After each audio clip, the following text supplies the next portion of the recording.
Calling U.S. filter here. South China Sea. 将南海捣乱。领土主权。 In my opinion, China is clearly militarizing the South China Sea, and you'd have to believe in a flat Earth to think otherwise. You know, I think China's SSMs, surface-to-surface missiles, surface-to-air missiles on Woody Allen, rather.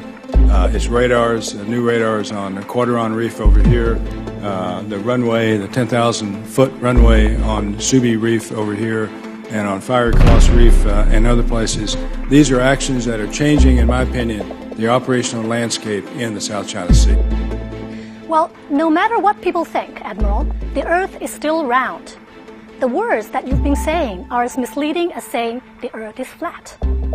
First of all, China has never sought to militarize the South China Sea islands and reefs through construction efforts.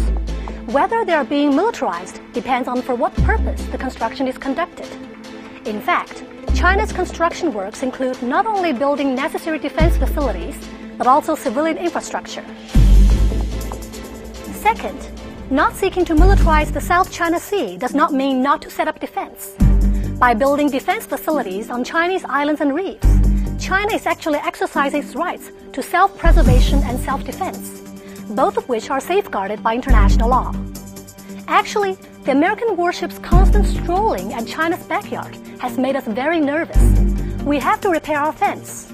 I believe that China's actions are provocative, it increases tensions, and it causes the nations in the region to look to the United States as their security partner of choice and away from China.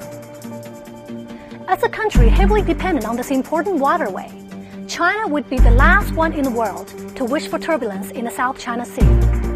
Whenever in dispute, China would always resort to peaceful negotiations.